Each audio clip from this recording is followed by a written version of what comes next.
alam ko po na yung pagpapalang iyon ay talagang hindi natin kayang abutin ng tayo lang, kung hindi ang Panginoon mismo ang magkakalob sa atin. Kaya isa pong bagay yung amin pong nais i-share sa inyo, na miski kami pong lahat, ay ganun din po yung pinagdaanan. Hindi namin dati kilala si Lord. Pero ano yung bagay na aming nakamtan? Bakit namin nakamtan yung kaligtasan na yun?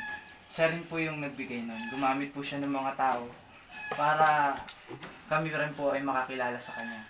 At alam namin, at ngayon binabalik namin yung pasasalamat sa Kanya sa pamamagitan naman ng paglilingkod namin sa Diyos, para sa iba naman po nating kapatid na nangangailangan talaga ng, alam ko po lahat ng tao ay kailangan Panginoon. Kaya dito po sinasabi niya magpasalamat tayo sa Diyos dahil sa pagpapalang yun.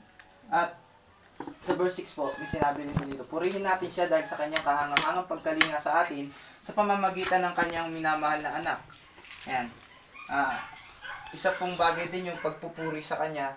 At isipin po natin, hindi po natin siya kilala, hindi po natin siya hinanap, pero bakit niya tayo pinakalinga?